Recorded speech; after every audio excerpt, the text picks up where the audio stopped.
Muy bien. Bueno, buen día o buenas tardes, depende de la parte del mundo donde nos escuchen. Los otros días con Juan estuvimos conversando y encontramos tan interesantes las reflexiones y puntos de coincidencia que propusimos. ¿Por qué no hacer una charla entre nosotros y compartirlas con gente que quiera escuchar estos temas? Así que empiezo para ir al grano. Me presento, Daniel Pollack, mi nombre. Estoy en el tema de las constelaciones familiares y organizacionales y estructurales, habiéndome iniciado con la primera visita de Gunther Weber a la Argentina en el 2002. Y a partir de entonces, bueno, haciendo talleres, clases, formaciones, siendo invitado, participando, viajando y acompañando y compartiendo con los compañeros todo esto, ¿no?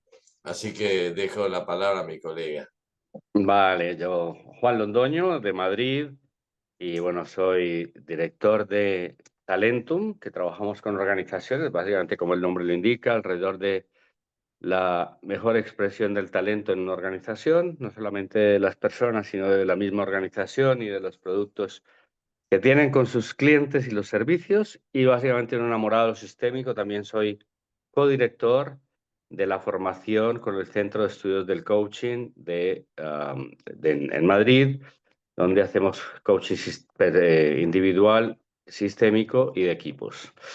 Y bueno, pues próximamente estaré en Buenos Aires con Daniel haciendo un encuentro largo de fin de semana en el cual estaremos explorando lo que nos hemos venido encontrando en las organizaciones, porque a mí básicamente lo que me gusta enseñar es lo que encuentro que funciona en una empresa, que funciona con alguien que hace un emprendimiento o alguien que tiene que solucionar problemas inherentes a lo que es emprender.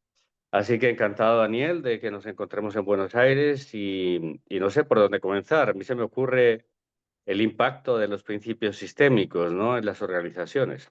Me parece que sí, pues un tema general. Por ahí enunciar de qué son los principios sistémicos. Los principios sistémicos es aquello que cuando no se atiende y no se cuida, genera los conflictos que todos sufren en las empresas y las organizaciones, y también en lo personal. Entonces, tener en cuenta de que si hay algún síntoma que aflora y que molesta en la empresa y de repente, mirar qué principio sistémico es el que no está tenido en cuenta, poder encarar la entrada en la solución, en el camino hacia la solución a través de esa puerta, es fantástico, es Sí. fantástico. Y se obtienen Mira, resultados. yo soy, Daniel, econometrista, o sea, me he dedicado a hacer modelos desde hace muchísimo tiempo. Ahora ya me superan los chavales de ahora con todo esto.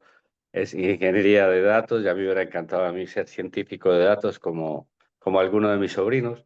Pero bueno, de lo que más me ha impactado en mi carrera es cuando conocí los principios sistémicos, de la mano de Gunther Weber, de Jean-Jacob Stam, de Matías Varga, de Elizabeth Ferrari, porque realmente es como ponerse gafas y leer debajo del agua. Entonces, yo que he sido consultor toda la vida y me encanta modelar y me encanta la estrategia, pues eso de que la cultura se come la estrategia, yo diría que la forma como las personas nos vinculamos a los sistemas se come cualquier estrategia. Y básicamente, el primer principio sistémico que tiene que ver con pertenencia, hay una frase que me encanta y es: las personas hacemos casi cualquier cosa por pertenecer. Cuando eso lo llevo al liderazgo, me doy cuenta que lo que más tiene que hacer un líder, un jefe de un equipo todos los días es asegurar la pertenencia, es volverle a decir a esa persona, a todo su equipo, que qué bien que están ahí juntos para hacer cosas juntos, ¿no? El lunes en la mañana. Eso es como cuando haces el Camino de Santiago, que vuelven y te sellan, ¿no?, la cartilla compostelana. Pues es igual, los lunes hay que renovar la pertenencia, sí o sí. Pertenecer, se nos va la vida en pertenecer. Nacemos tan frágiles, nacemos tan absolutamente frágiles como mamíferos en este planeta, que es, diríamos, la primera herida, es que somos frágiles, que somos vulnerables. Entonces hacemos casi cualquier cosa por pertenecer. si conociésemos esto y lo respetásemos en las organizaciones, nos evitaríamos muchísimos conflictos. Y lo interesante también que tenemos un termómetro para eso, que es la culpa y la inocencia. Porque cuando sentimos que sí nos reciben y que pertenecemos, nos sentimos inocentes y bien. Pero en cambio, si sentimos que estamos afuera o que nos dejan de costado, ahí empieza la no pertenencia, la culpa y un montón de disgusto que no nos deja tranquilos, ¿no? Así que es muy importante cuán bien nos sentimos, cuán bien estamos recibidos y cuán bien nos sentimos pertenecientes, ¿no? Hacemos cosas que tienen que ver, por ejemplo, si en un espacio de gente que actúa mal, de malas personas, nosotros somos un santo, no podemos pertenecer a ese grupo y nos sentimos mal en ese lugar. En Claro, cambio, si fuera una iglesia y nos sentimos santos, nos sentimos perfectos. O sea, la pertenencia y lo que uno siente es muy importante, es muy importante. Y a veces darnos cuenta de que si estamos en un lugar que no nos corresponde y nos genera conflicto, quizá la solución es decir gracias por el tiempo que hemos estado con ustedes y nos corremos a nuestro propio espacio, a donde sí pertenecemos. Y eso correcto. tiene que ver con las lealtades y el bienestar, y de eso se trata, encontrar los contextos donde uno está bien, donde uno pertenece y donde uno puede dar, uno puede tomar, uno puede compartir, y eso es muy interesante. Y ahí entramos ya en el segundo principio, Claro, en el en el segundo, cuando ya equilibrio. entras Te lo dejo exacto. enunciar a vos si querés, pero que es muy Bueno, hay unos que lo llaman, el segundo lo llaman equilibrio, otros lo llaman orden, pero bueno, una vez tienes un lugar y ya sabes que perteneces y que eres bien aceptado, ¿vale? O sea, que al menos te miran, te ven, te escuchan y que tus talentos se pueden expresar, pues aparece el orden, ¿no? ¿Quién es el número uno? ¿Quién es el número dos? ¿Quién es el número tres? Etcétera, etcétera. Y es ese orden el que da tranquilidad y el que da paz en las organizaciones. claro, Y a diferencia de las familias, donde el orden está muy claro, pero si afectas el orden y te vuelves el marido de tu madre o la esposa de tu padre o quieres ser el hermano mayor y no lo eres, y aparecen los conflictos, hay que ir a terapia. En las organizaciones, estos conflictos son más recurrentes, diría yo, no sé cuál es tu experiencia, Daniel, porque se mezclan distintas funciones. En la familia de origen mía, mi única función es ser hijo. Sin embargo, en una organización, a veces soy encargado de un proyecto, a veces me toca ir de director a hacer un viaje en otro lado y entonces voy de jefe de esa delegación, pero al regresar tengo un jefe arriba y a veces, ¿no? Esto que y llamamos ahí, matriciales ahora no nos sentimos a veces muy tranquilos, ¿no? En y ese orden.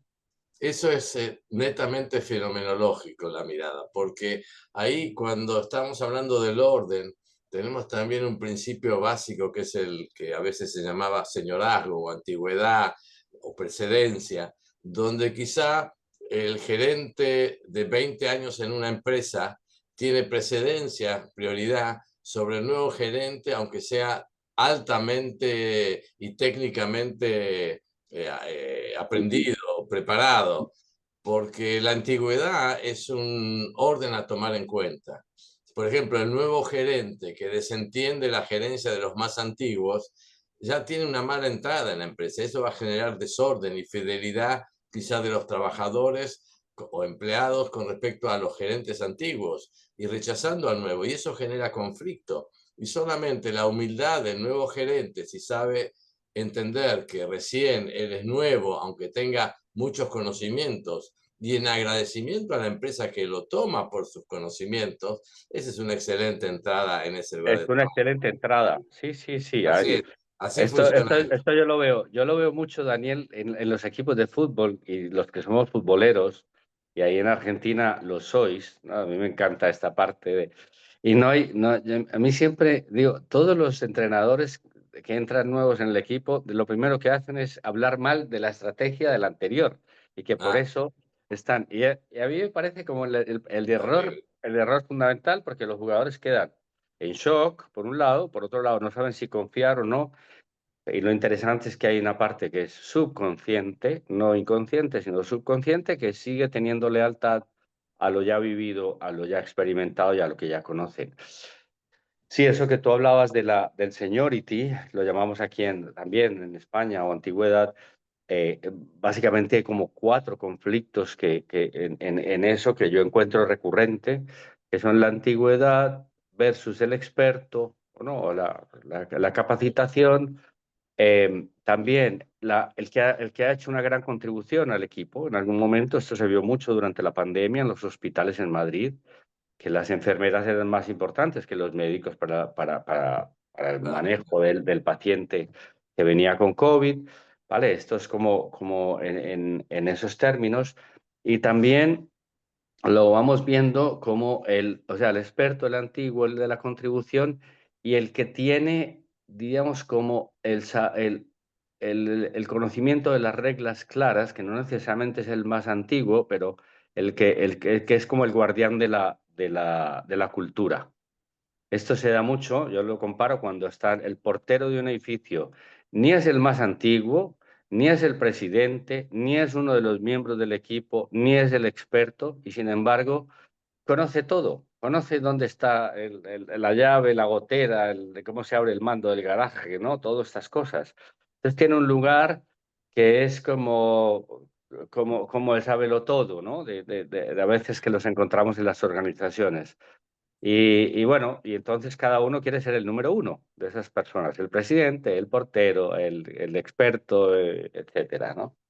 Y lo bueno de las constelaciones es que no imponemos la regla, simplemente miramos cuál es lo importante en ese sistema. Se presenta un sistema, hacemos una constelación y de la misma constelación surge si la antigüedad es más o tan importante como el rol, o si la pertenencia o no pertenencia, o si ya quizá alguien debería dejar ese sistema porque su ciclo terminó, o si estamos encaminados o no hacia el objetivo. Bueno, todas esas cosas aparecen fenomenológicamente, ¿no? Y eso Sí. es muy interesante cuando la experiencia misma te permite definir, ¿no? Es decir, cuál es lo importante en ese sistema, que no es igual, aunque el síntoma sea parecido a otro sistema, quizá hay otras razones por las cuales aparece ese sistema. Y cada uno es unitario y vale por sí mismo. Y poder mirarlo, sacarlo a la luz, y lo maravilloso es que pasado un tiempo, que puede ser un día, un mes, un año o Año. 5 años, no importa, pero empieza a aflorar eso que fue visto en aquel momento, en aquella Correcto, conversación. correcto. Estamos Sí, yo creo que cansados o no cansados, alegres de escuchar siempre a los clientes, después de un tiempo, aquello que vimos ahí apareció ahora, sí, o tenía sentido, coincidencias, ¿no? sí, Es a mí me llama mucho la atención cuando la gente, a veces en la calle o en algún sitio me encuentro con alguien con el que he trabajado y he hecho una configuración sistémica, una constelación, y me dice, oye, ¿te acuerdas lo que pasó en esta constelación? Pues fue perfecto, tal cual. Y no es leer las cartas, es simplemente hacer aflorar a través de la configuración de los representantes y yo diría también de las frases sanadoras, es decir, de ver y de enunciar aquello que no ha sido visto, claro. cómo comienzan a ocurrir estos pequeños milagros que nos atan a resultados pobres o a no estar en nuestra mejor versión. Y el Y, último principio sistémico, ¿no? Muy importante, porque este es muy clave en las conversaciones de los bares en Madrid, que es el del equilibrio. ¿Cuánto das y cuánto tomas de una organización? Y bueno, yo creo que quien no nos hemos sentido a veces que damos más o que damos menos. Eso también tiene que ver algo del carácter nuestro. Yo soy de los que intento dar más de lo que recibo, y sin embargo, subconscientemente me quedo enfadado si en algún momento no me lo devuelven o no me lo reconocen. Entonces diríamos que todos buscamos tener un equilibrio entre lo que tomamos y lo que damos, porque aquí en España se dice que estamos en paz, ¿no? Eso es que no te debo yo ni tú me debes a mí. sí, sí, sí, Entonces, no, ese es si un no principio sistémico. es base de conflicto cuando uno siente que no es reconocido lo que da a través de lo que recibe o del reconocimiento, que sería el agradecimiento, pero es muy importante. Y hay uno que cubre todo, que tú también lo conoces, que es reconocer lo que es, que ese, digamos, va por arriba de todos ellos, ¿no? Cuando algo pasa, si el relato oculta, no hay solución. No hay Lo más solución. importante, o lo muy importante, es reconocer lo que es. Algo está pasando, bueno, enunciarlo, decirlo, ponerlo en la mesa. Ese es el primer paso del camino hacia la solución. Correcto, correcto. Sí, a mí alguna vez en todas estas personas, Daniel, que hemos coincidido tú y yo, porque ya nos conocemos hace ya más de, no sé cuántos años, pero sé que son muchos más que Muchos 10. años. Y hemos recibido de todos aquellos que vos enunciaste hace un rato, esos nombres de los Eh, grandes popes de las constelaciones eh, organizacionales, estructurales, exacto. que son maravillosos. Sí, sí, Realmente vale el reconocimiento a todos ellos de sí. parte nuestra. Su Y salud. recuerdo una frase que decía que la definición de bienestar en la organización o de felicidad en lo personal, en la familia, es sí a lo que hubo, sí a lo que hay y sí a lo que habrá, ¿no? Y esto también cuando trabajo con ejecutivos o con equipos de dirección, esto de cuánto es real, cuánto es posible, cuánto es lo que es para lo que está en nuestras manos. Porque yo creo que no solamente nos hemos vuelto hiperconsumidores, sino también de alguna forma nos estamos devorando a nosotros mismos con retos que van más allá del equilibrio posible que tenemos como energía física, como energía mental y como energía emocional. Yo creo que, como lo decía Kahler, el trata más nos ha vuelto esclavos, ¿no? Y en Sí, ese sentido, encontrar ese punto en la estrategia de lo que es posible hace que podamos tener una mejor visión de dónde está nuestro lugar en el mercado o cuántos clientes tiene un producto o cuál es la satisfacción que genera un servicio, ¿no? Así que lo sistémico es muy real, se vive, se siente, se percibe con el cuerpo, y como dicen la programación neurolingüística, y como lo has dicho antes, es que haya congruencia entre el relato y la realidad. Y claro. eso es lo que produce paz en el cuerpo, y cuando hay paz en el cuerpo hay alegría en el alma y estamos todos más creativos, ¿no? Porque el Sí, mismo caminito que genera miedo por no pertenecer es la misma vía y la misma sinapsis nerviosa que utilizamos para la creatividad. Así que tenemos que elegir entre tener miedo o ser creativos. No es una calle de doble sentido, o como se diga en Buenos Aires, en Argentina. yo siempre lo que le digo a la gente es confiar, confiar, aceptar lo que es y marcar el objetivo fijando para uno un camino agradable. Esa es una buena manera de dejar fluir hacia la solución, hacia los objetivos, los caminos. Claro. Bueno, Juan, no sé si no quiero que nos extendamos mucho para no causar No, no, no, pero no, al sí, a mí no otro. me gustan los vídeos largos tampoco, pero Así sí que me gustaría, no sé, estar contigo en Buenos Aires me parece una muy buena oportunidad de que nos vean juntos, de que nos vean trabajando juntos, trabajando con casos reales y con clientes. Y como digo yo, todo taller, toda posibilidad, sí, de estar juntos alrededor de lo sistémico, para mí me sí, parece que es estar del lado de la vida. Y sí, mira sí, que soy economista y que he sido director de banco, etcétera, pero me parece una liturgia, una cosa tan profundamente humana, los asuntos de cualquiera, que estás invitado a los que estáis escuchando a que estéis con nosotros ahora en Buenos Aires en septiembre, este fin de semana. sí, sí, sí. Bueno, no le pongo fecha porque igual lo van a ver escrito los que quieran acercarse y esto lo dejo abierto a cualquier oportunidad de encuentro de aquí en adelante para los que escuchen, los que quieran estar con nosotros y todos serán muy bien recibidos y a compartir cada uno sus experiencias y las soluciones y vivir como resuena en cada uno todo esto, ¿no? Ah, Así que correcto. Daniel, muchas un gracias. abrazo Siempre fuerte un placer. Un y abrazo. dejamos acá. Chao. Vale, chao, Pronto. hasta luego. Chao, chao. Ok.